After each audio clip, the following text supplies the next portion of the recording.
Ladies and gentlemen, welcome the host. 大家好，我是来自宝岛台湾的历史哥李一修。大家好，我也是来自宝岛海南的陪你一起看世界的王骁，欢迎来到视频播客宝岛连线。哎呀，这个又过了2个礼拜啊，大家呢声声催换的这个声音我们都听到了。那我们已经有最快的速度呢来做新一期的更新，然后看起来呢，这个整个战争的发展的速度啊，也是呢跟我们更新的速度一样啊，非常的快啊。我想啊，这个大家当然很期待啊，接下来整个的一个局势呢会往哪一个方向去走啊？看起来这个战争往长期化、永久化、扩大化、不可逆化的感觉是到了。就是说，我们这个世界呢，其实是被这场战争其实已经改变了。就是我如果说未来我们要做一个世界历史书，假设50年后、100年后，人家要对我们今天这个时代做一个历史书，2022年开始，这是叫做欧亚大陆中间地带发生了一连串的军事冲突，从俄乌开始，然后呢下边巴以，然后呢伊朗，这边整个欧亚大陆中间地带啊打成了一锅粥，乱成了一锅粥，就是这个样子。我把它称之为里海轴线，就是一个里海轴线，刚好它就是从上面到下面，大家有没有感觉到，这就是旧大陆的正中央，刚好就是在沟通大陆的东侧跟西侧，或我们说世界岛的东侧跟西侧中间这个关口，有没有有一种这个雁门关的感觉哦？这个挡在中间。这场战争现在加速了我们这个世界的叫做你崩盘化，还是说一个碎片化，它是在往这个方向去推的。然后呢，我们也非常非常确定，就是这场战争之后，这个世界呢是回不到以前的。就是说，不管现在啊，成天大家说怎么样结束啊，能不能结束啊，然后结束了之后会不会怎么样啊？不，同志们，什么都不会发生。这场战争啊，不管它用什么样的方式结束，这个世界都不会回到战前的那样状态。是，我想，因为它的一个重点在于说，它真的让从这个后冷战时期一超多强的格局，受到了一个巨大的破防。因为神就在那，看见的神，看见的神坛，只能顶礼膜拜。但是今天神不但下凡了，还见血了。见了血之后呢，还没办法驱赶他的对手，这个事情就非常不一样。简单来讲，就是美国作为在苏联崩盘以后世界唯一的秩序的霸主，过去他的所有的基地就像是一根根铆钉或者一根根大长钉一样钉死在这个世界的棋盘上面，让整个世界大体上来说大格局是由美国这个超强的秩序霸主来作为一个操控，所以他被称为世界警察也好，所谓世界流氓也好，世界霸主也好，其实讲白了就一件事，他就是世界格局的缔造者，还有操作者，还有唯一的裁判。而这样的一个状态受到了这个近年来的诸多的事件的一个改变而冲击了，比如说中国崛起，比如说疫情的冲击，再来俄乌战争，再来上一轮的以巴战争就是这个巴勒斯坦跟以色列的这个哈马斯的这个战争，再来到现在的伊朗战争。而且有趣的事情是，美国从不下场到控场，到现在直接下场这个就差距很大了。俄乌他是不下场的，他是在后面督促的盟友给钱给粮，他自己也给。以巴的话，他控场他控场控得非常明显，因为以色列直接跟他相关。但是到了伊朗战争，他直接下场，而且这个下场到我们录影的这个当下，美国已经动用了3艘航空母舰，2艘2栖攻击舰，就人称小航母或闪电航母，包含了现在即将抵达的蒂利波里号，原本在第一岛链驻扎。另外呢，是从圣地亚哥港出来的 Boxer 全师号，要经历3个礼拜，跨越太平洋，再跨越印度洋，才会抵达外海。但是总共加起来调集了5000名的海军陆战队，就大家网友喜欢戏称的马润，来到这个伊朗来控场。所以我们就先来请教萧哥，最近事情实在太多了，我们先来捋一捋，因为这2周发生事情太复杂了。我们先从伊朗战争着手，但同一时间呢，高市早苗跟川普的见面也实在是太戏剧化。但是这里有一条线，我们今天就把这整条线给串起来。为什么我们刚才说这个世界回不到之前了？首先第一个是伊朗相隔我们上一次录影呢，最大的一个改变就是拉里贾尼。在我们上一次录影的时候，拉里贾尼还是伊朗事实上的1号人物，事实上的领导人。因为小哈梅内伊虽然说他已经被选为最高领袖了，但是他一直不露面嘛。有些人说是他被炸伤了，有些人呢说是他在这个避难，是吧？不能够出面，不然又被炸死了。还有一些可能猜测是说他现在有可能在俄罗斯。为什么会有这样的一个推测？因为上一次呢，记者问克里姆林宫的这个新闻秘书的时候，问他说哈梅内伊是不是在俄罗斯，然后他的回答是无可奉告。无可奉告这个答案呢，就让人觉得比较，对吧？就是你也不好说，说不定他现在正在跟那个阿萨德一起打游戏呢，对吧？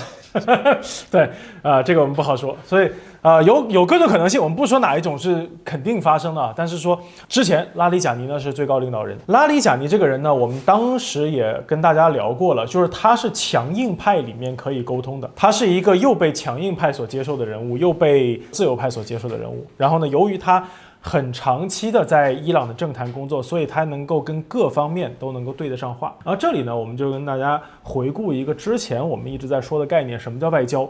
很多人认为外交就是我们今天看的啊，这个外交官找一个地方然后聊聊天，不是的。外交其实很多东西呢都不是公开给大家看的。外交的意义是什么呢？外交的意义叫做降低误判，或者说能够传递信息。虽然说我们今天的这个世界呢有非常发达的互联网啊、通信技术啊等等等等，但是传递信息不单单是你要把信息给传出去，而且第二就是接收到信息的人他如何理解和分析你的这条信息。比如说，假设今天呢我跟那个历史哥啊，我跟你这个闹别扭了，然后呢就觉得哇，你就得猜，我操，王骁是不是要搞我呀？啊，王骁是不是要弄我呀？然后呢，王骁肯定在这边说呀，我说，哎呦，你不要这样想，我肯定不会弄你的呀，啊，咱们好兄弟好巴底啊。但是呢，我如果是对着新闻媒体讲这样的话，大家肯定也不信嘛，你是想我操，你讲这个话，我就更害怕了呀。那这个时候呢，就需要一个叫做什么呀？叫做我们都相信的人。然后呢，我来跟他说，我不单单跟他说，我还会跟他说一些这种事情没有外界的人知道的，我会跟他说为什么你可以相信我。1、2、3、4，然后呢，他把这个话带去给你。一方面呢，你买他的账；第二方面呢，他传递出来的这些信息，你会觉得，哎，OK， 王骁既然说了这1、2、3、4，那说明呢，至少目前应该他是不会搞我的，他是这个意思。所以我就说，政坛里面为什么要留很多的老人？这些老人起到的功能是什么？叫做用信用来进行一种背书，然后传递一些信息。这也就是我所谓的，你要有很多人可以打电话。打电话是外交里面非常非常重要的一件事情。这也是之前很多人说什么，哎，你看办论坛没有用的，然后说什么注定没有结果。我说办论坛就是有结果的，办论坛就是不断的给很多的人创造躲开媒体聚光灯的机会，然后让他们面对面可以去建立很多的私人关系。而这些私人关系你建立的越多，你在世界的这个外交场上面的价值就越大。所以你看到后来，比如基辛格这个人，美国前国务卿、前国安秘书长基辛格，大家都知道，他其实做国务卿、做国安秘书长的时间并没有那么长，大概就是不到10年，很早很早他就已经卸任了。但是为什么他后来在国际政坛上面的影响力一直那么高？因为他是一个可以打电话的人，他是一个具有他自己的信用背书的一个人，就是这么样一个人。而今天，不管是以色列的受益，还是美国自己的错误的决策，总之，我们目前能够看到的就是，伊朗的政坛里面，以前可以和美国人、可以和以色列人进行对话的人，越来越少了。这个就是一个事实。所以，对于特朗普来说，其实我们都可以看到，过去2个礼拜的所有的新闻，就是特朗普或者特朗普的阵营非常着急怎么样结束这场战争，有目共睹了。特朗普阵营不知道怎么样结束这场战争，他甚至说他们这个领导层被干掉了，然后呢，这个他们又选新的领导层，但他们又被干掉了，我找不到人可以沟通啊。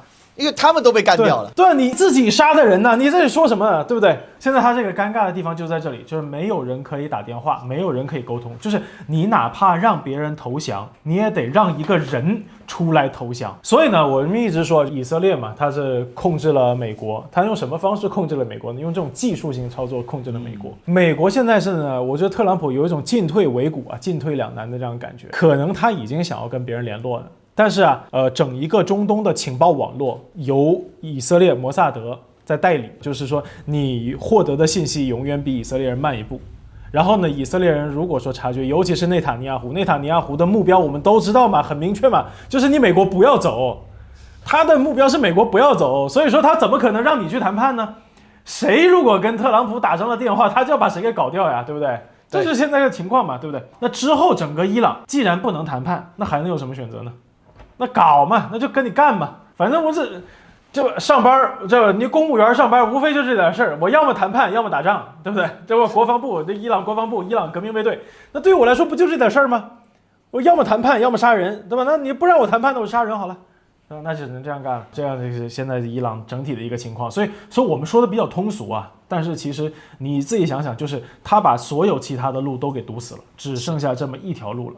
这就是伊朗现在最尴尬的地方，或者说我们说不要说伊朗最尴尬的地方，我们应该说这个是叫做美伊以最尴尬的地方，或者以色列其实没有那么尴尬，以色列他在稳步的推进自己的目标，内塔尼亚胡在稳步的推进自己的目标，只不过随着这个战局不断的扩大，往里面需要投入的资源不断的增加，我们也会发现太多的以前的所谓的被创造出来的那些了不起的东西在不断的被解构。比如我们看到了什么？我们看到了萨德导弹好像不是那么好用，爱国者好像不是那么好用，铁穹好像不是那么好用，你这个东西好像不那么好用。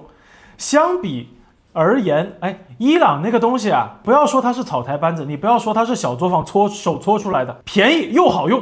对，那你说这个东西怎么办？尤其是有一个视频，是一个大哥啊，在阿联酋那边拍的嘛，爱国者射了大概6枚导弹，全都没有拦住伊朗的2枚导弹，那不就很尴尬嘛？然后从伊朗这一方面来说的话呢，就是当你不断的把这些可以聊天的人给杀掉，那么换上来的人，你知道吗？每一个人一旦进入到权力场，他会有这样一种东西，就是你一旦握住权力，你想的第一件事情不会是我要怎么样卸掉我的权利，你想的第一件事肯定是我怎么样继续握住我的权利，我要如何去加码我的权利。那好，我们也不用把伊朗人想象成是什么了不起的圣人 ，OK？ 每一个人都有他自己的小九九，我们就从人性的灰暗面或者阴暗面来聊。你现在把这些能够对话的人给杀掉，换上来的这些人呢，他其实想跟美国人打电话，他也没有办法跟美国人打电话，因为他没有这样的信任链条，他从来没有参与过跟美国人谈判，美国人压根都不知道他是谁，或者说美国人可能听说过他是谁，但是根本就不知道他的做事风格、行事风格。所以这些人上来之后，他是没有办法快速建立信息链的，尤其是在这样一个枪林弹雨、炮火连天的情况下，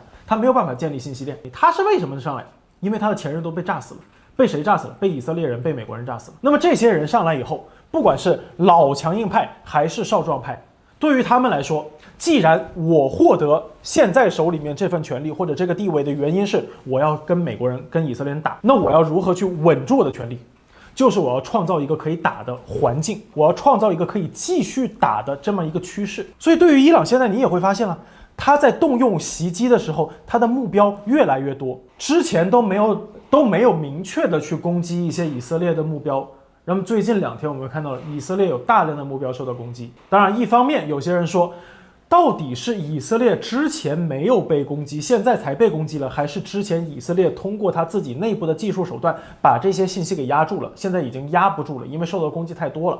这个我们不知道，我们人不在当地，但是我们所知道的就是现在它的打击面越来越大，不单单是打击美国，你看各个海湾国家，之前叫打击海湾国家的美军基地，现在是叫它直接打击各个海湾国家。所以我说，伊朗正在创造一个适合他自己不断继续去进行扩张性攻击的这么一个环境，而美国反而你会感觉尴尬了，因为从特朗普的角度来讲，他想的是怎么样子体面的结束。他现在着急的叫2个事情，第一个叫结束，第二个叫体面。不结束对他来说也很尴尬，不体面对他来说伤害也很大，所以他需要的是叫体面结束。但是体面结束的情况呢，就是需要有人服软，而现在呢，伊朗不服软，所以呢，他现在有这么几个情况，你会发现特朗普的政策在不断的进行颅内冲突，不断进行左右互搏。第一，特朗普现在呢，他说他既然解除了伊朗石油的制裁，对，你不觉得奇怪吗？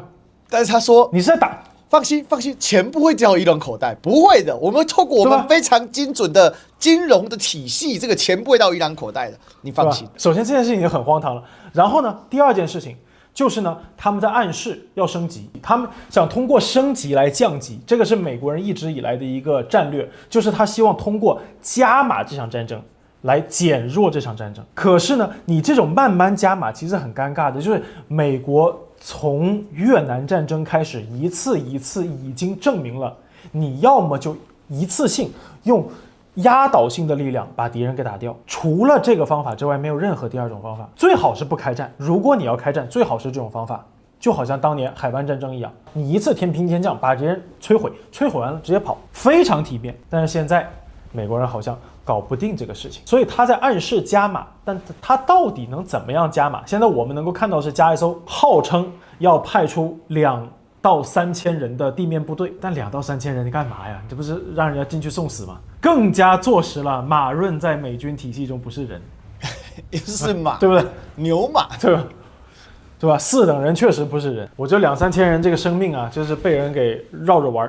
之前人家说上那个伊朗非常重要的那个岛，说那个岛啊对伊朗的这个革命卫队的这个石油至关重要。但是问题是，兄弟，这2、3千人你上那个岛，那个岛上又不是说有什么天然的遮盖，你把这人2、3千人搞到那个岛上面，不就是让人成活靶子吗？对，所以你说这个东西，我真的是不知道它下面要去怎么弄。我们所知道的只有一件事情，就是中东回不到过去了。首先是伊朗，它回不到过去了。伊朗呢，肯定是会朝着一个准军事政府、准军政府的这样一个状态继续去走，因为这里面基本上自由派已经没有发声的余地了。你将来伊朗的政坛里面谁能说什么我们跟美国人再谈一谈吧？所有的保守派都可以冲出来告诉你，上一次你跟美国人谈的时候谈出来什么呀？谈出来12日战争，谈出来斋月战争，把这个最高领袖给谈死了，这就是你谈出来的结果，对不对？谈了他轰炸我们小学，谈了他轰炸我们的这个各种这个设施，这就是你谈出来的结果。所以，伊朗的自由派，伊朗想跟美国人对话的人也没有了呀，他也没有办法做了。其实就跟俄罗斯一样。就俄罗斯，你说当年有没有自由派？但俄罗斯当年也有自由派，但是呢，你说那个北约东扩，不断的把压缩这个自由派在他们国内的生存空间，最后这自由派消失了呀，只剩希拉维克了嘛，对不对？只剩强力集团了。今天伊朗不是一样吗？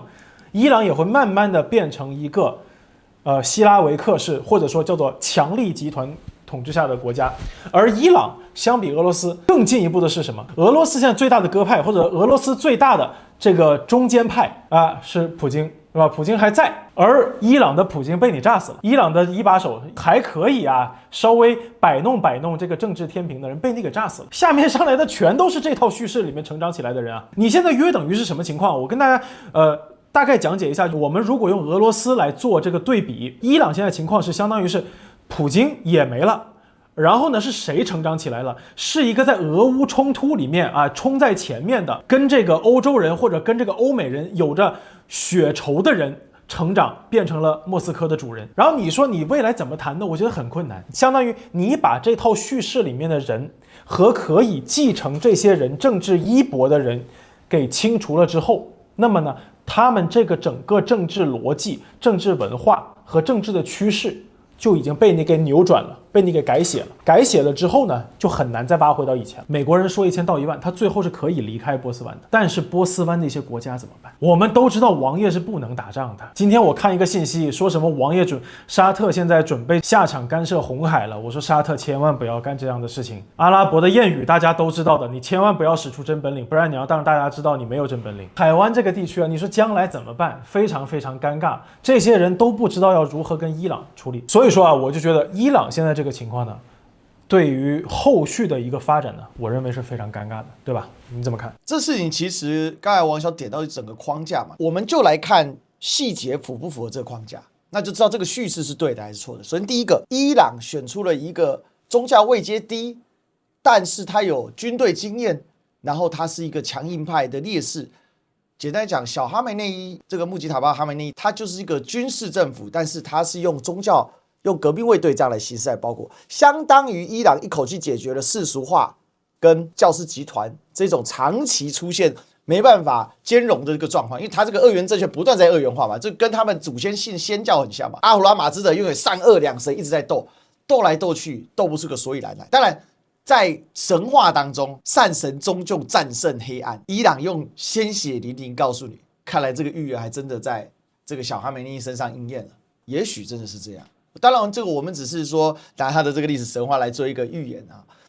但如果是往这个方向发展，看起来这个趋势是这样。大家也知道，伊朗现在用了一个马赛克战术，也就是他把31个省你各自的所有税收不用上缴中央了。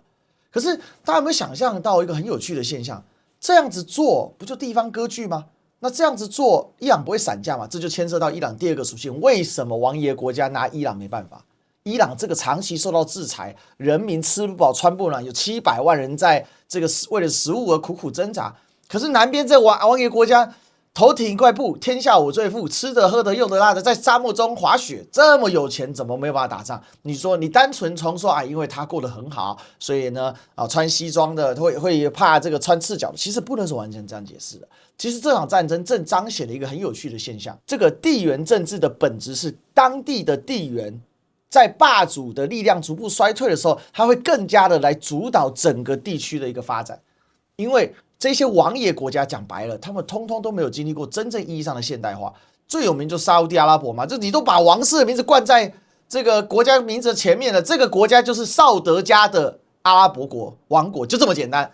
Saudi 就是绍德嘛，只是你看是 Saudi 还是 Saud 其实一样意思，就是只是这个绍这个音的转译而已。沙特就是沙烏地，沙烏地就是绍德，这3个是同一个字所以你这样就理解，这是一个绍德家的国家，就这么简单。那既然他绍德家的国家，所以他所有的兄弟由不同妈来生，然后这个兄终弟媳，为什么？因为大家轮流坐庄嘛，父系只能一个，但母系轮流坐庄，大家就像什么，就像选举一样，这就是权力轮流坐庄。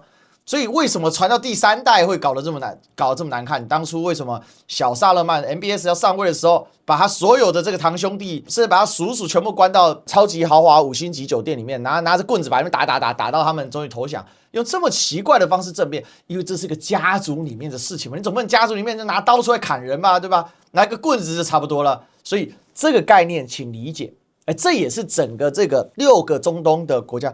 全部都是所谓的家族政治，包含阿曼、巴林、卡达，还有科威特。科威特这王室就叫科威特嘛。我的意思很清楚，这些国家没有经历过真正意义上的现代化，他们也没有经历过真正意义上的工业化，就是他们的现代化纯粹是因为钱太多灌出来的，所以他们的社会结构比较落后，他的动员能力很弱，他们的向心组织力不好，完全靠的是上面的主事者透过玩权术的方式，透过玩分蛋糕的方式来做平衡而已。所以这些王爷国被炸得闷不吭声，原因也很简单，因为他是真动不了。这就是现在最大的问题了。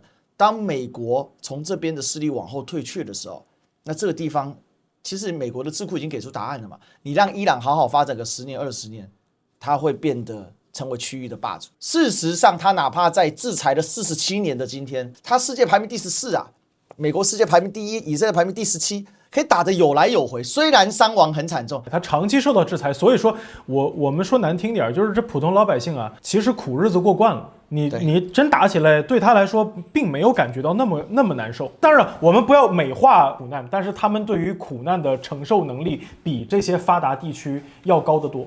没错，而且还有一个关键，你看伊朗内部镇压，动辄要死人这件事情，对于这个国家来讲，并不是一个很罕见的状况，但是在沙烏地在卡塔尔、卡达，你随便死个人，那天大的事情了，别开玩笑，他们人口就够少的了，尤其像卡塔尔、巴林这种小国家，那是承受不起所以他们宁愿挨炸，这钱能修好的东西都是小事。现在这个状况就出现了一个很吊诡的状况，整个伊朗的一个状况是它的整个国家机器开动了，而且它因为长期研究的这种去中心化，但是又能够结构彼此的方式，所以它变得非常非常耐打跟抗揍。这也就导致说，整个伊朗战争的长期化是可以看见，就是它有这样的一个本事跟这样的一个基底嘛。这王小讲到一个关键，就是说你现在把所有能沟通的人都干掉了，那接下来怎么办呢？你美国怎么退场？美国但凡退场，那连这里的基地都保不住。很多人一直在想说，不会啊，董王只要宣布赢，反正他那一群玛嘎信徒，他咋赢他就咋赢嘛。No， 这个是一个错误的误读啊。为什么呢？就像拿我们台湾来举例子好了，对吧？有人常常说我是爱赖 TV， 对不对？好 ，OK， 好，没问题。你想赖上那一群青鸟，够邪教了吧？够邪乎了吧？绝对不输玛嘎。但是呢，赖上的支持度也是会波动的。你不要以为他最凄惨大罢免刚结束的时候大失败，他的支持度跌到剩30%出头啊！这些青鸟也是会背弃他而去的。他手下的那个黑熊沈伯洋，甚至呢说我们跟青鸟切割，对，民进党传统支持者跟青鸟是不一样的，所以。即便在铁杆的支持者，你没有一个真正客观的物理叙事，它的人数跟它的支持力度还是会出现波动，这就是现在川普最苦恼的地方。我当然可以随时宣布允许，我就在 Truth Social 上面写个我就结束了嘛。但是你无法阻止的客观定律是，现在伊朗已经进入军政府时代了。伊朗伊斯兰革命卫队跟穆杰塔巴哈梅内伊，实质上他们玩的就是军政府那一套，而这个军政府呢，它的本身的组织能力又远胜于当地其他一众矮子，就是我讲的是说，从西奈半岛以东这一块的中东，我们就不讲北非了，以东这块地区就3个真正意义上的现代化国家，一个是以色列，一个是土耳其，另外一个就是伊朗。你不用不包括北非，你把北非包括也就只是这样。这倒也是，没有阿尔及利亚还有一点点啊，对，还有一点点。但是这理解这个逻辑吗？在这样的一个叙事之下的话，那难怪伊朗在这一众矮子里面，他非常的强悍，而且再来，他是一个文明非常悠久古国。大家请不要低估这件事。今天中国人为什么有自信站在世界前列？我祖宗阔过啊，这叫自信。人口够，文化够深，历史够长，这种民族国家叫浑然天成。西方那一种所谓的 nation 是完全不一样，因为它的结构组织是来自于它的 culture， 它的历史跟文化，而不是来自于透过叙事的创造。叙事都要创造，但是叙事创造也要有所本，创造不是乱造啊，这还是要一些本。这就是伊朗现在的底气。对他们伊朗人的自我叙事来讲，我们祖宗源自于7500年前的古埃兰文明嘛。当然我知道很多这个网友很多的没人说，哎呀，文字宗教都换过了，他们还算有延续吗？民族自豪感最关键的是你能不能够得到自豪，你无所谓去纠结什么他的文字有没有换过，他的血统有没有换过，信仰有没有换过，只要他能够通过这个东西找到自豪感，那么这个东西在现代政治动员里面就是有用的，而且非常的有效果。当然，从事实的客观的角度来看，确实这个古波斯文明跟今天是有连串性的。包含它在宗教的仪式啊，各个方面，它依然还是融入了很多先教的一些内容。所以，我们讲到这里的话，你就会知道说，这场战争既然它没有办法一时三刻结束，而且就你美国要结束，它还继续炸。所以，对以色列来讲，它前期是得逞，但它后期会出现一个非常尴尬的场，就是以色列没有见好就收。虽然美军可能离不开，或者离开一半，或者很狼狈，但是在这样下去，长期下去，以色列你耗得起吗？这是一个最大的关键。那再往前推进，我们就会看到说，现在这个中东的乱局，其实就我们刚才开场讲那个里海轴线叙事嘛，以里海来分裂的话，这个世界岛可以划分成2半。本来世界岛是打通的，但是近代海权一出现之后，就把这世界岛给打断，因为海权必须打断世界岛的既有的商道，它才能够获益嘛。不然我海上怎么优过于陆上呢？陆上最大问题是什么？最大问题就是地缘不稳，安全系数低。但是它最大优势是什么？它非常稳定。山该是山，河该是河，路该是路，驿站该是驿站。海上最大的问题是什么？它无故着处啊。那它的优势是灵活。其实大家知道，从这个西方的帝国主义兴起之后，海权慢慢的取代了陆权，产生的结果就是陆上的纷争跟斗争远高于过去古典的时代。也就是在我们前现代之前，其实大家早就找到一套相处的叙事嘛。比如说阿拉伯人崛起的时候，我们叫黑大食，就是阿拉伯阿拔斯王朝。你想达罗斯之役之后，请问唐朝跟大食是和平还是斗争呢？是和平，大家各赚各的调嘛，对吧？我的商队经过这个地方，再走到欧洲去，当然这个赚得盆满钵满。虽然说在细节之上，很有可能是因为这个唐玄宗跟这个阿拔斯本人都不知道他们发生了这样一场战争。是的，是的，是的。但是这个确实符合当地的利益啊。安西都护府他对利益的判断就是打完了，分还界限了，那大家继续互通有无。那这个符合彼此之间，还有当地人士，比如说粟特的招无酒信等等这些各地的利益。所以我们从这个角度来看的话，其实古老叙事有它一个天然的平衡性，但是这个平衡性在近代15世纪之后，大航海时代开启，它逐步被打乱。所以被打乱之后，那到了美国达到一个巅峰，彻底打乱。冷战那肯定是彻底撕裂，像马赛克拼贴似的。可是随着新一代的陆地上的运力的恢复，包含我们可以看到长线的中欧班列啊，还有各种道路慢慢逐步打通，还有地缘的整合，比如说中亚整合在一起了。比如说这些阿拉伯地区，它也有一些整合的组织，各个地整合组织，然后再加上出现了强权，东方大国的它出现，它用了它的方式去推动这样的力量，这就造成一种很强的危机意识。刚才看的基辛格，他的一个忧虑在哪里？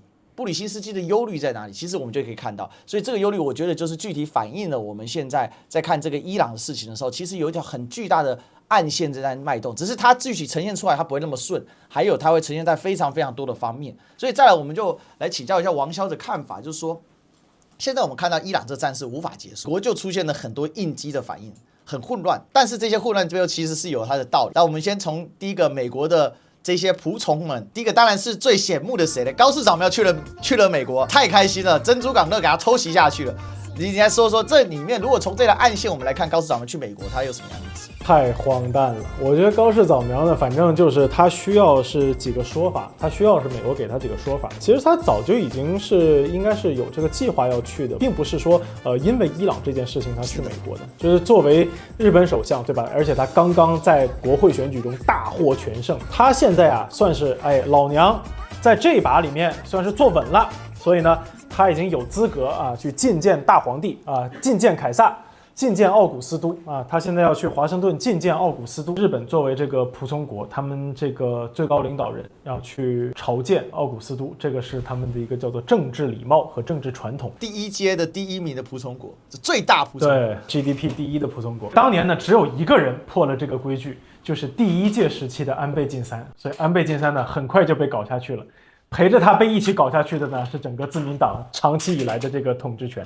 后来呢，就进入到了一年一项的这样的一个混乱局面里面去。对，然后后来你就会看到啊，安倍晋三啊，真是180度大转变，突然就变成了这个大和民族的代言人。你就会发现啊，这个日本人啊，能屈能伸啊，能左能右啊，这就是日本人奇妙的身段。这一次呢，虽然说这个高市早苗呢，他不是门阀出身，不是派阀领袖，并不妨碍啊，这个高市早苗他也体现了一种啊能屈能伸、能左能右啊、能前能后。你看啊，他的整个表现啊，就是简直是把那种谄媚表现到了极致。首先呢，是白宫放出的几段视频，哎呦，我觉得啊，这两个人啊，简直就是一对绝妙的搭档，演技派的搭档。特朗普呢，最喜欢的呢，就是这个其他国家领导人对他的那种阿谀奉承和这种拍马屁的行为，而高市早苗恰恰能把这种东西表现得淋漓尽致。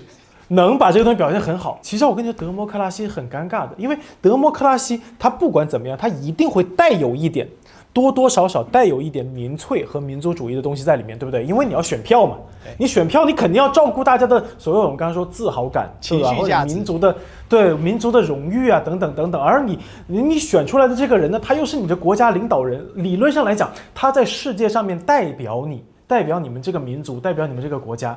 所以你不能很谄媚，对吧？对于一般的这种民族国家来说，你不能表现得很谄媚。但是日本人不是，日本人就是可以啊。如果说美国人要给日本人一巴掌呢，日本人肯定会转个圈，然后说，打得好。所以说呢，高市早苗呢，他恰好呢出现了这个奇妙的生态位上面。如果说他今天是什么德国领导人呐，什么这个法国领导人呐，他还得前居后恭一下，对吧？就像马克龙嘛，对不对？135是马克龙，246是马克龙，他还得演一下。高市早苗不需要演，高市早苗在美国只需要把他自己最擅长的这一套给演得淋漓尽致就可以。所以你看，他在白宫这个花园里面啊，看到特朗普的画像，哎呀，然后看到那个拜登的画像，哦呦，好好笑，然后再看到特朗普的，哎呀，特朗普这个情绪价值啊，被他给拿捏透了。我现在就在想啊，你说特朗普啊，也就3年了，你说这3年之后怎么办呢？当然，我们这高市早苗还不一定能当3年的，所以呢，现在演好了，现在的没有关系。将来如果换上了一个民主党，我相信啊，他也有新的表演方式。演技派嘛，总是会有新的表演方式的。特朗普说出那个珍珠港那个事件的那个话的时候呢，我发现他也是，你看那个时候他就知道，这个时候我不能有反应，所以他就不能反应。然后后来呢，一堆那个网友居然是在骂日本的记者提问的记者，说你怎么能提这样的问题呢？你看给我们自己找事不是？对吧？我觉得老天爷简直是他应该把能演的都演了。我觉得他为什么要去啊？我做个猜测，为什么他要去？他去很有可能是去谈那个投资5000多亿那个事情，他应该是去摸摸虚实，然后呢，可能是怎么样说，这探一探口风，要怎么投，我们怎么样把这个钱投出来？他的潜台词，我认为是说我如何在不投的情况下让你认为我投了。但是我觉得你当然不能这样，也不能这样子跟那个特朗普说，对吧？特朗普也不傻，他法律规定很严格的哦，他说。你有权利否定我指定的投资项目，但你一旦决定好了，那请你在45天内到资，你必须在2029年之前全部到资，真的是要赢就是要赢到底了，这不能让后面的任何人吃上任何一滴啊！但我刚才补充一个很有趣的啊，就是说日本人这个能屈能伸啊，大家就看啊，这是日本的历史教训造成的，对吧？日本战国三雄谁最后赢了？对，织田信长吗？不。丰臣秀吉吗？最不能忍死的最惨，全家被干掉。他的这个孙子国松王还被收出来砍呢。最后呢，这个谁赢呢？最能忍的德川家康。那德川家康怎么做呢？斩眼长了，对，连这个明明心里看不起猴子啊，但是呢陪猴子耍猴戏啊，这他就厉害。大家了解到这一批所有日本不管什么门阀、派阀之类，或者他就什么都不是，但是他们的教训是来自明治维新，而明治维新这些所谓的幕府的这些武士们，他去上溯就是德川幕府时期，他们就开始，这是经验教训。所以你看，有时候历史对一个民族啊，这影响真是挺大的。所以这里面，我觉得日本人当然他还是有一些有趣的点啊。我就补充王骁刚才讲，那顺便再继续问王骁这个问题啊。他现在这样演，其实最主要问题是日本现在也承受不起伊朗战争所造成的一个巨大的压力，他必须急于赶快确认自己在这个美国的体系中的位置。可是美国这个体系又显而易见的正在往后退行，正在衰退，但日本人又喜欢在退行的时候加码拉一把大的，这有一些矛盾点啊。现在很尴尬呀，对不对？霍尔木兹这个事儿，现在他妈特朗普说了不算呢。你去华盛顿没有用，但他又不能去德黑兰。对，现在这不日本人真的很尴尬。我们可以聊一下这个区域的这个事情。刚才历史哥自己也说了很多，对，搞不好他们立在莫斯科啊。对，他一走进去，没准那阿萨德在那儿等他呢，对不对？你们三个人可以一起那个敲鼓嘛，对不对？开玩笑。所以我们聊一下这个区域的这个事情。刚才历史哥也说了嘛，说这个阿拉伯这些王爷们是什么情况？我觉得这个是一个蛮好的一个观察角度啊。为什么我们一再的去强调这个世界回不到之前了？因为现在我们是有这么一个情况啊，就是我们现在看一下目前这个战争我们所发生的一切的事实，我们不要去进行一个盲猜，就是我们看战争目前发生到现在，我们所知道的一件事情是，如果用目前这样的作战方法，美国加上以色列，相当于是已经是一个世界最强大的军事国家，或者说我们在这边打一个双引号，因为中国大陆在改革开放以后一直没有进行过这个军事行动，动过武的国家里面最强大的军事国家，美国加上一个经常在动武的小军事强国、地区军事强国以色列，他们两个加起来都没有办法通过目前的形势推翻一个我们只能说叫做中等强国、经济衰弱的中等强国。我们可以这样说吧，这是不是一个事实？对吧？我们没有在里面进行任何添油加醋。第二个事实就是，哪怕在这样的情况下，作为动过武的世界最强大的军事强国，他没有决心派出地面部队，也就是说他不打算再打一场阿富汗或者伊拉克，这个也是我们目前看到的一个事实。那么对于这个世界来说是什么样的启示？我希望大家能不能回顾一下今年年初的时候，特朗普抓马杜罗的时候，你回忆一下历史哥，当时互联网的舆论是什么样的？大家是不是说，美国以后随便一抓这个领导人啊，以后其他人都害怕了，怕美国抓他，是不是？当时是不是都这样说的？现在怎么说？甚至我说大家回忆一下这场战争刚刚开始的时候，美国人把哈梅内伊给杀掉的时候，那个时候是不是一堆网友也在说你看美国这个行为虽然不地道，但是不是有用？他一下就把最高领导人给杀了。那以后其他的国家是不是怕美国？我们再来看今天的伊朗，然后我们再回想当初那些话，是不是这个世界还没有过半年，这种理论其实已经破产了？这没过3个月啊。对呀，没有过3个月吧，对不对 ？OK， 所以我们又不要说半年了，一季都没有过到，一个季节都没有过到。对。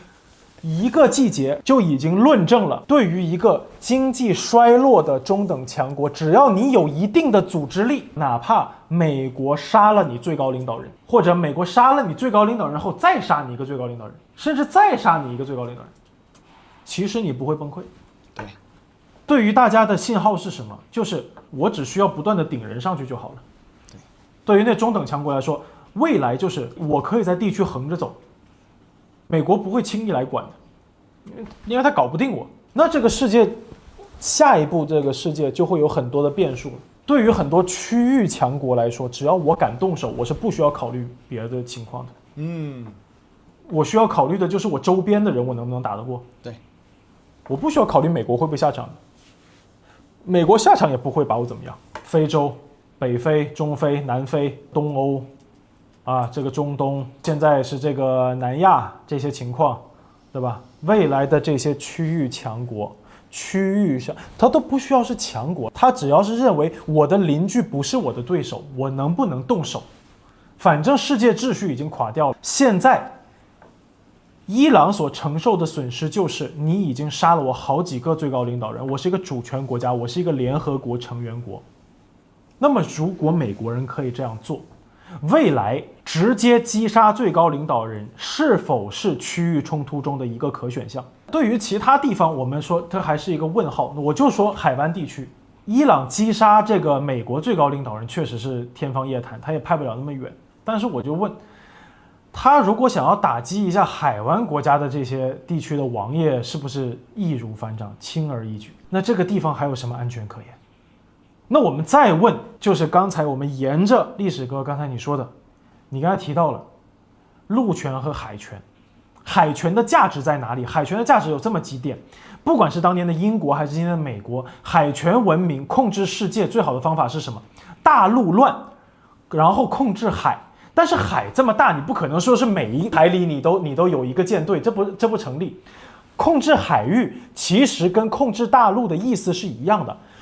控制海上面也有一些交通要道，你是相当于用舰队来控制海上交通要道。海上交通要道是什么？比如今年我们看到2个地方闹得最火热，一个叫巴拿马，现在呢是叫霍尔木兹，就是这2个地方最火热，这个叫做海上交通要道。我们再往下去挖，我们就会发现是什么？不单单是美国没有这样的一个决心要去推翻一个经济衰落的中等水平的一个地区强国，他甚至没有决心保护自己作为海权霸主的非常非常关键的东西的海上交通要道。我觉得啊，对于一个以美国这样一个以海权立国的帝国来说，直接朝海上交通要道发起攻击，已经约等于触碰你的红线。如果说在这件事情上面你都不愿意有所作为的话，那么我觉得你说美国它到底是一个多么强大的霸主呢？现在它还是一个霸主吗？这里是个问题，对不对？我们以前一直说的是叫做当一个霸主他维持霸权的成本高于了他维持霸权所获得的收益之后，霸权就不成立了。以前维护交通要道的原因是什么？我们可以看这样一个利益链条，海湾地区你把石油搞定，把石油搞定之后运往全世界，你赚美元，你赚完美元之后做什么？你把美元投资到美债美股。海湾地区的这些主权资金最大的一个去向之一就是美债，这就是美元霸权整一个的一个逻辑链条啊。还有你这些欧洲当年为什么他们也要大量的去购买美债等等等等这些情况，日本要买美债，对不对？你现在这个链条断了，从这里一刻开始断了之后，那么后面的那些交通要道你要不要保护？如果霍尔木兹海峡这个最重要的交通要道你不保护，那么其他的交通要道你要不要保护？比如我们说新加坡马六甲海峡，你将来会不会保护？比如苏伊士运河，你会不会动手？等等等等这些啊，我们就这边放了很多的问题，说我现在放的问号在这里。然后呢，我们再看历史哥，你说全球化到底是什么东西？全球化的意义是什么？或者说全球化的底层代码是什么？其实全球化底层代码就是寻找最便宜的生产要素嘛，透过全球合作的方式创造最大的利益，尽管这个利益分配是不均的，但是它确实就在寻找最大利益。所以人类在全球化的时代可以高速的经济发展，全球都是长期牛市，是有原因的。其实就是找到一个最有效率的合作方法嘛，只是在这合作里面，大家有的很爽，过成爱泼斯坦，对吧？但有的呢过着呢爱因斯坦，但也有人过得爱得要死啊，对不对？就是每个人都不太一样，但是整体来讲，它是一个很有效率的一个方式。如果你把它给融入到古代的世界岛的一个脉络的话，它其实就是“一带一路”嘛。“一带一路”其实就是在把这个全球化的这个现代化的逻辑，我把它浓缩化到了把跟古老的这样的一个世界岛的商道脉络给它做这个整合啊，所以这是一个很有意思的一个现象。但是全球化本来最大受益者是谁？其实就是美国。但是美国现在在全球化不受益了嘛，在他希望说，我觉得我不够受益的，所以我就这边抖一抖，那边动一动，我觉得我可以重新继续受益。可是他这一改，但是大家都知道，体系的形成它是一整个系统的，但你个别搞这种破坏，它就会变成混乱。所以外科手术室的这样的打击摘除法，比如说你看最有名的就是第二次波湾战争，外科手术室的摘除，我们叫海山嘛，大陆叫做萨达姆侯赛因嘛，就给干掉了。伊拉克陷入了无尽的混乱。其实现代的伊拉克还在慢慢的复原当中，而且它其实也回不去了。好，所以其实我们刚才讲到这个，就是现在我们要往前来推进一下，大家来讲这个美国所主导那个全球化的体系是绝对是回不去了啊。这个伊朗战争再次的把这件事情更加落实化，而且你看它刚好跟俄乌战争形成了我们一开始讲的里海纵轴线嘛，相当于世界岛的中轴线全部在打仗，而且呢打得非常惨烈然后这个中断的强度非常高，而且呢从这个中轴线往下延伸的这个霍姆兹海峡又被中断，再加上这个地缘，大家讲地理及地缘嘛，就这么好死不死，全世界上最多的石油、最多天然气就在这海湾里面，你能怎么办？不能怎么办？人当然可以做一些改变跟补充了，比如说沙烏地有这个东西横贯的输油管，大输油管，但是它一天的量就是700万桶，这700万桶绝大多数被中国给买走了，但是也就如此了，它还是没有办法从根本的去改变，它能缓解但没办法改变，所以在这上面我们就回到我们刚才讲日本嘛，日本在这个体系里面，它所看到的是什么？日本在全球化体系里面其实受益匪浅，包括它的汽车产业包含它的各种的这个布局。所以对日本来讲，现在很头疼，我找不到我在这个新的产业里面布局。而对政治人物来讲，它刚好形成一个吊诡的属性。如果我要继续维持我的权利，那我必须对美国进行全方位的加大的投注，因为美国已经不是过去那个霸主了。以前的美国，它只要你象征性的投注，继而它是要你稍微实质性的投注，继而它是要在你的全球分工里面，它切大蛋糕，但你可以切中蛋糕。现在的状况是，就像加拿大总理卡尼在达沃斯上面所讲的嘛，现在发现了哇，啥都切不到，但是我还是得在橱窗上面贴说我遵守美国的霸主条款。所以日本现在就非常尴尬，这就回应到刚才王骁所说的，现在高市早苗在假装投资，但是又不知道他到底要投资多少，可是不这么做，高市早苗做不下去，这就是日本非常尴尬的地方。而最好玩的地方是，我要引入一个有趣的现象，你还记得在这个谈到中国跟日本关系的时候，结果川普怎么反应？他说：“那你说看看吧。”那高市早苗开始云里雾里讲了一大堆。哎呀，我们现在确实跟中国关系上是有一点紧张，但是呢，我们的努力在改善这个中日关系。大家也认为说中美关系的是很重要的。他讲，其实大意总结就一句话，就是我还能怎么样？我是来跟爸爸你告诉说，我现在跟中国不好请帮我个忙好吗？你跟爹告状，爹问你，那你打算怎么办？然后爹告诉你一件事情说，我告诉你，我打算去拜访他，我跟他不错，对不对？那个时候的开场是什么？是川普说了 ，I will go to China， 我要去中国了。所以这非常的吊诡，大家知道吗？因为这个世界岛会乱是因为海权的发展嘛。而海权怎么做？他把节点给打断，把传统的丝路上的节点，就是传统的这个世界岛贸易就是丝路啦，他给打断，中间把中东给卡着。所以为什么美国对中东的投入如此巨大？为什么以色列这边像个大钉子一样死命的钉在脊椎柱上？在东边，因为大陆上的国家太强大了，所以上不去，怎么办呢？就搞了一个第一岛链嘛，想办法把大陆上的大国剥离一点出来，那就是台湾嘛。其实，如果你从一个很宏观的世界史的角度来看，就是这个概念。所以我那一天我写了一个这个想法，我把它落实到我的节目上的时候，我说日美的首脑会议领袖会议其实是开了岛链的。就原本以为日本是这个岛链里面最硬、最难搞的这个部件，那对于北京来讲，要搞定东京，确实得花点力气跟时间，不好搞。这对比首尔，那肯定是吧。而且，其实我认为北京。当然，有没有要透过首尔去搞定东京很难说，但是首尔确实体察到，他觉得北京可以透过他去搞定东京，所以你就看到李在明在里面哇玩来玩去。可是现在东京跑去华府的时候，华府把球踢了回去，说不对不是不是这样的不可以我华府现在要去北京所以你东京，那你怎么想啊？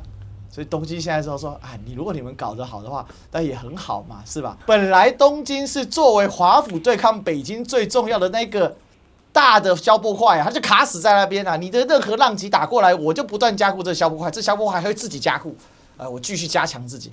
结果现在这有意思了，所以我说这个岛链一旦松了，那松了什么意思呢？那就是代表说海权对于陆权的钳制又下降了一个梯级。那这个梯级在东方也很有意思，在东方它所下降梯级的方式，竟然是透过和平但是非常激烈的经济战、这一种外交战、这个地缘政治的压迫，或者甚至是演习，有军但没动武的方式在进行。所以这个我觉得也是东方的智慧哦，就东方讲白了，其实中国就是定海神针啊，就是不让你打起来。那这样的结果，你看对比中亚，所以我们就谈到第三。你看，我们先从美国的敌人谈到美国的仆从系统里面呢，最尴尬的那当属就台湾。如果刚才你说那个话题成立那北京最头疼的，如果不是东京，可能最头疼的就是台北了。最近发生一个事情非常有意思，在台北，大家知道马英九基金会被夺了家，大家知道吗？马英九基金会的前执行长叫萧旭岑，他被郑丽文国民党主席郑丽文延揽做了国民党副主席，结果发生了一个惊天动地的事情，美国的势力这个透过了马英九之前的一个最重要的首席谋士，这个人呢是满清皇族的后代，但基于某些原因，我就不说他是谁了。总之呢，他不拿大刀，他只拿小刀然后呢就切了萧旭岑。那萧旭岑很沮丧，那他来上我节目我就说。哥，我跟他非常熟，我就说哥，你放心，这个事情分3个等级来看，大的就中美博弈，中的呢是党内路线，小的才是马办人士。你在大的上面，你是站在历史正确的这一方，所以你就继续加油郑主席也跟他谈过了，继续用他。那为什么好的呢？因为马英九基金会在被夺了权之后，他们被清除出去之后，宣布了一个很重要的事情，终止所有两岸交流，包含大九学团不办。这个味儿不就出来了吗？所以刚才王骁说的那个肖哥所讲的那个，那还真蛮精准的，是吧？这东京可以亲自上门去告爹，结果被打了一巴掌回来。这在台北默默的小角落里面闹了这样的一场变动，所以我一直觉得说、没有办法呀，这个东京啊，你可以借别的力抽他嘴巴子。这个台北实在是已经没有更好的方法了，对，绕台吧。再让人军机绕台一遍吧。对，这就加大力道了，对吧？没有什么其他好办法。但是我觉得这个事情其实很有意思，就是说，其实这都全部是从伊朗这个变乱出来的。就伊朗这个变动，它带动是全世界，而且伊朗这个地方很特色吧，它的位置、它的资源带动的世界贸易体系。伊朗不是一个很大 GDP 的持有国，它是很穷嘛，穷哥们。但它有大量的资源嘛，世界第2天然气国，世界第3石油蕴藏国，然后它的波及就到了第1岛链。那所以我有时候觉得这世界太有意思了，大家有没有想到？日本急为什么急因为我们是海峡封了嘛，台湾奈上也急对不对？急到什么程度呢？重启核电，反核变反核返回的反，对不对？加了一个角，现在台湾的青岛都封了。反核团体都疯了，长年以来，民进党就2张神主牌，一张叫台独，一张叫反核。现在反核变反核，哇，这简直所有的他们说，你知道反核团体怎么讲吗？他说，也许赖桑本来就不反对核能，只是我们不知道而已我的天所以这个世界体系要乱它是从大到小从上到下，没有人能够躲过这一个波及。真是太有意思了！现在台湾这2天最夯的新闻就是疯狂的调各种过去民进党各路人马的言论，天天丢出来打脸。我就在我直播说，我就说，从今天开始连续1年，每天播24小时播1分1秒都给他播，民进党被打脸，你还播不到重复的，为什么？这是过去几10年积累的素材，你根本放不完了，真做不完。你可以这个轮播到爆炸，所以这个就是我们在看。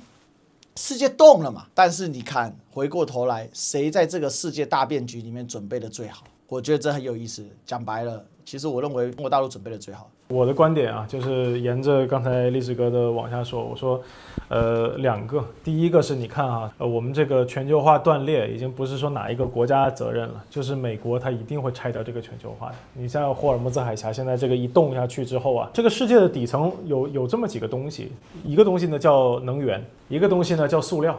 塑料是人类这个可能是我们数字经济之外啊最重要的发明，大家能够吃得饱、穿得暖，甚至治病救人，都脱不开塑料。就是我们现在这个世界呢正在动，然后呢这个世界的供应链在断。我们历史哥说这个全球化到底是什么嘛？刚才历史哥不是也说了嘛，就是用最高效的方法能够找到合作嘛，能够找到供应嘛。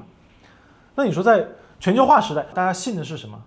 相信的就是我如果今天把我的供应链放在海外，我是安全的，我敢放在海外。敢与不敢，敢就是全球化，不敢就不是全球化。这事情就这么简单，你敢放，那今天就有全球化；你不敢放了，那就没有全球化了。等到海湾打完了以后，大家还敢不敢？也许你还有一丢丢敢，但是呢，你心里面有没有加一个问号？你这个问号反映在经济上面是什么？反映在经济上面，就保险的费用上升啊，保险的费用上升，那带来是什么？运输价格上升啊，运输价格要上，保险价格要上，那么你最后的售价要不要上？最后的售价如果要上，好，我们再问，如果说你这边有一个问号在这里，那你的仓储放不放在海外？如果说你的仓储只放在海湾地区，是不是有危险？那你是不是要多放几个仓储？多放几个仓储，那意思是什么？是不是就是产能过剩？你的仓储的价格是不是要提高？你的成本是不是要涨？成本涨了之后，售价要不要涨？售价要涨，那大家的收入要不要涨？大家收入没有涨啊，那怎么办？那下面又怎么办？下面不就是当年大萧条那一套就来了吗？不是大家不买吗？不买你不就这东西卖不出去吗？但是你的成本是固定的嘛，因为仓储是固定开支啊。我为了摆脱仓储，那我就不要仓储，那我就不造了嘛，不造了就没有仓储，不造了大家就没工作了呀，不就是这样子？全球化就开始断裂。所以我就说，早在疫情期间，北京就已经提出来了，要推动大的内循环和外循环双循环互相发展。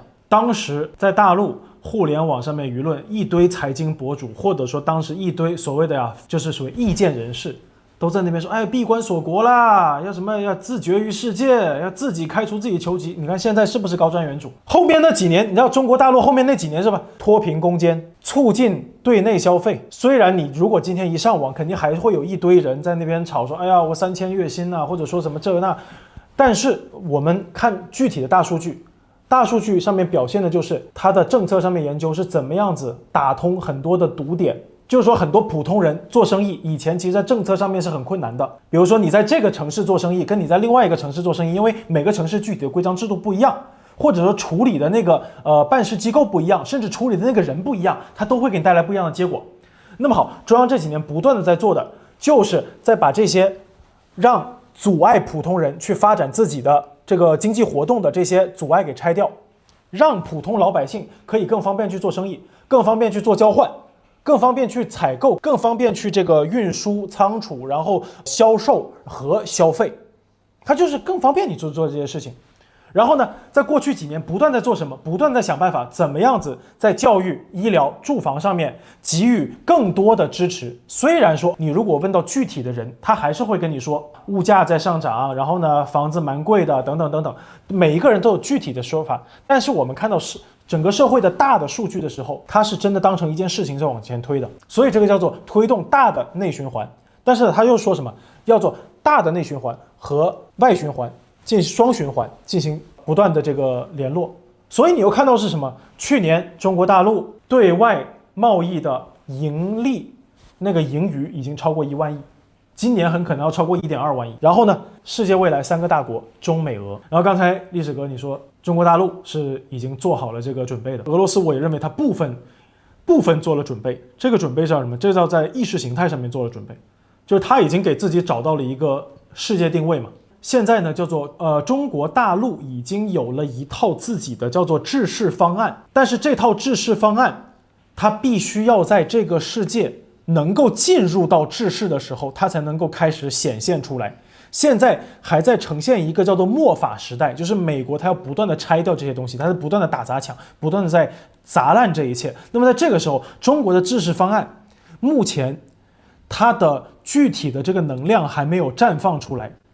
然后呢，俄罗斯它是呢自己受了很多伤，但是它已经逐步的找到了自己在下一个世界秩序里面的定位。欧盟虽然也是一个很大的经济体，但是欧盟啊，大家现在都拿它当一个笑话看。当年非洲是什么样的，现在欧盟就是什么样的。反讽的是，最近我看了一个，这是题外话，非洲的法语反向影响了法国的法语啊，因为全世界60%，而且马上要到80%的法语人口在非洲，然后它逆向输出，他们就谈了很多，包含这个金夏沙啊，就是刚果金嘛。啊，台湾叫做刚果民主共和国，金夏沙成为世界最大法语城市，真的实在太有意思了。其实这个世界体系的拆除啊，我们最后做个结论：伊朗战争它的一个影响，即便它现在就要结束，它的影响已经是很深远了。更何况它现在看起来也没有要结束。如果照这样子发展下去的话，其实这也就是加速全球化被拆毁的一个过程嘛。也就是说，这个伊朗战争它是一个助燃剂，而且它也形成了全球的区域化。因为倘若这场战争最终是以美国撤出结束的话，那美国肯定或者至少他一定得在这边做基地上的收缩，他不可能像现在星罗棋布的在整个波湾地区搞了一大堆的军事基地，你再搞，那你的 KC-135再调几台，你就自己看看到底这样划不划算嘛？你看全球萨德有8.5套或者说9套，4套就折在了中东，还有1套在韩国不敢丢，所以呢，把架上的飞弹拆一拆丢到中东去，发车回去啊！当然这是韩国人抗议的结果嘛。所以在这样的结果上来说，我们看到的是一个新的一个世界的发展，就是说，其实这个趋势是之前都谈过，只是说没有想到3个月内能够发展到这种速度，让我们很难想象说怎么能够这么快。所以接下来当然大概还有3个礼拜的时间 ，Boxer 拳击者对不对才会开到阿曼湾，接下来的伊朗局势可能还会有一些变化，但我个人认为啦，他这种拳拳肉搏的泥淖化这样的一个样态很难有所根本改变的情况之下，全球化的重组当然是一个必然，而且呢，它会有一个新的形态，这到时候必然有一些妥协。而到底川普说延1个月去北京，现在变成延了5到6周去北京。那会不会再延再去北京？其实从历史来看，这一延通常都不会太会停下来，就一直延。当然，他也可以有一个决心，就是我已经不管伊朗怎么了，我就要去啊，这也可以强行去。但强行去的结果，其实它的效果通常也不会太好，它并没有办法改变什么，就变得更加的简单来讲，就表面上。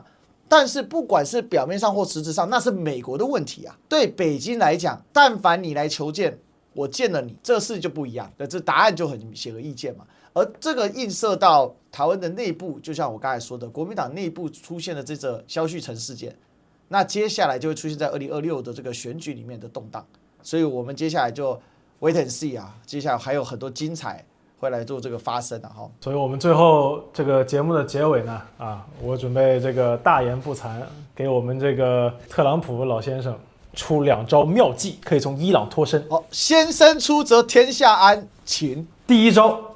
就是把内塔尼亚胡给炸掉，然后呢，你就说拿错了地图。毕竟当年他们就是这么样在塞尔维亚打掉了这个中国的大使馆啊，所以说呢，对于美国来说，这不是不可能的事情，对吧？学也是吧，对不对？拿错地图，打小学又是这个说法。然后呢，这个另外1招啊，就是让这个全师后半路转向，让你的4500人夺伊朗，确实有一些力不从心，但是4500人。夺格陵兰岛确实是绰绰有余，可以夺3遍，就像川普在国会说的，我们不要赢那么多，我赢的受不了，拜托总统先生，我在格陵兰太赢了，这个多好的宣传啊！而且完全不一样的是什么呢？伊朗是会打回来的，但是如果你打的是欧洲人，欧洲人一定会说国际秩序被破坏了，国际秩序一定要被尊重。他甚至不敢说你的名字，而且我相信这个川普一定会说：“你看 ，Greenland, beautiful land, is bigger than Iran。”对，更大更多，还一样有实用。好，瞎说一通。对，我们今天聊的这些，然后呢，这个大家如果说各位还有什么那个个人的看法，或者说呢你还有什么想听的话题，觉得自己可以贡献一些什么话题都欢迎你在这个评论区补充您自己的观点、自己的见解，然后呢让我们这个节目更加完整，好吧？祝大家变得更强，超越极限，我们就下回再见，拜拜，拜拜。